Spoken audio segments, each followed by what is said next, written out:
Sebelum nonton video ini, jangan lupa klik tombol subscribe dan jangan lupa nyalakan lonceng notifikasi agar kalian tidak ketinggalan video terbaru dari kami. Semoga bermanfaat. Jazakumullahu khairan.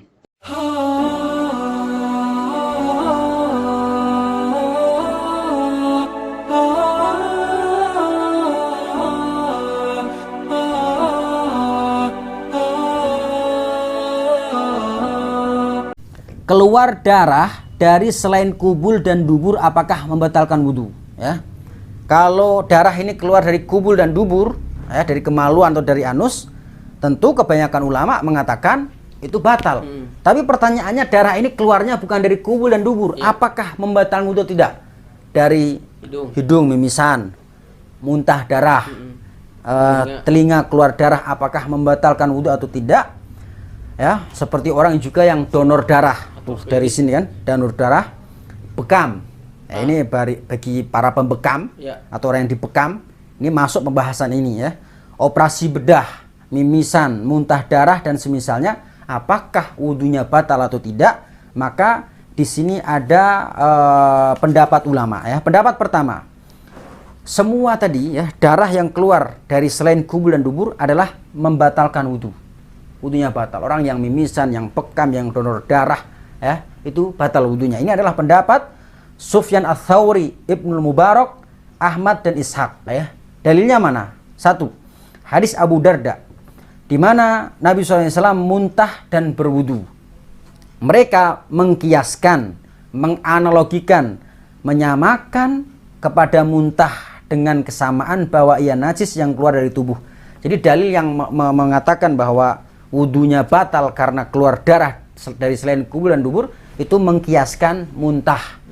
Ilat hukum, alasan hukumnya, sebab hukumnya apa kok disamakan? Karena sama-sama benda yang najis keluar dari tubuh. Itu dalil pertama. Kedua, mereka berkata, ada pendapat bukan hanya satu dari kalangan ahlu ilmu, dari para sahabat ya, dan selain dari mereka, dari kalangan para tabi'in, bahwa mereka berwudu dari muntah dan mimisan. Jadi pendapat pertama yang mengatakan batal ini, mereka menganggap bahwasanya banyak sekali riwayat-riwayat yang menyatakan bahwa sahabat tabi'in mereka itu berwudu ketika muntah dan mimisan, ya, karena oleh karena itu mereka berpendapat bahwa darah yang keluar dari hidung, dari mulut, dari telinga itu membatalkan wudu, sebagaimana pendapat Sufyan Ats-Tsauri, Ibnu Mubarak, Ahmad dan Ishaq. Kemudian jamaah sekalian, pendapat kedua masalah darah yang keluar dari selain kubul dan dubur, yaitu adalah semua itu tidak membatalkan wudhu. Ini adalah pendapat Imam Malik dan Imam Syafi'i dan sebagian riwayat dari Imam Ahmad. Bahkan Imam Al-Baghawi mengatakan ini adalah pendapat mayoritas para sahabat dan tabi'in. Jadi mayoritas tabi'in mengatakan bahwasannya darah yang keluar ya dari selain kubul dan dubur tidak membatalkan wudhu ya. Namun oleh ulama mengatakan ya, tetap dianjurkan ya, dianjurkan saja. Jadi kalau ada orang yang mimisan, muntah, kemudian donor darah ya, atau muntah darah, dianjurkan saja ya, tidak batal. Alasannya apa? Yang pertama, terlepas dari tanggungan ya. Barangkali itu betul-betul memang ternyata membatalkan wudhu, tapi dia dianjurkan ya sudah wudhu saja biar terlepas tanggungan. Kemudian menguatkan tentang pendapat kedua yang mengatakan bahwasanya darah yang keluar dari tubuh manusia tidak membatalkan wudhu adalah bahwa hukum asal seseorang tetap dalam suci selagi belum ada dalil sebaliknya atau dalil yang menunjukkan bahwa semua itu membatalkan wudhu. Kemudian juga pendapat kedua ini mengatakan tidak tepat mengkiaskan atau menyamakan darah dengan lainnya seperti muntah karena illat hukum atau sebab hukumnya berbeda. Nggak bisa disamakan darah dengan muntah. Kemudian juga ada dalil bahwa sholatnya Umar bin Khattab di mana lukanya mengucur darah. Sholat mengucur darah. Kalau seandainya wudhunya batal, nggak akan dilanjutkan sholatnya ya. Kemudian Hasan Al-Basri mengatakan orang Islam senantiasa sholat dengan luka-lukanya ya. Saat jihad fisabilillah terkena pedang ya, tetap sholat ya.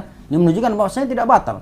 Kemudian yang keempat, keberadaan Nabi ya berwudu setelah muntah tidak menunjukkan wajib, karena ada kaidah bahwa sekedar perbuatan Nabi saja tidak bisa dijadikan tolak ukur untuk mengatakan ini wajib atau tidak atau batal atau tidaknya, kecuali memang ada indikasi atau dibarengi dengan yang menunjukkan perintah itu adalah wajib ya. Jadi Nabi memang betul ya, ada riwayat-riwayat wudu dari muntah, tapi bukan berarti itu menunjukkan batal dan mewajibkan lagi untuk wudu. Ya maksimal kata ulama ini untuk menunjukkan apa?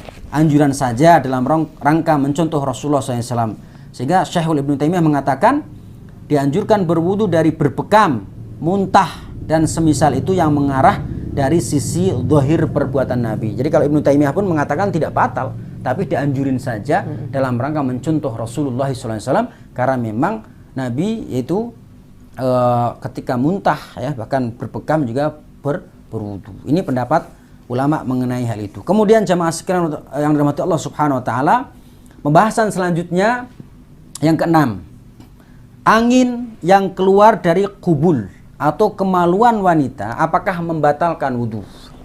Seorang wanita, dan saya juga banyak mendapatkan pertanyaan ya dari ibu-ibu atau wanita, bagaimana jika ada angin yang keluar dari kemaluan wanita, apakah membatalkan wudu atau tidak?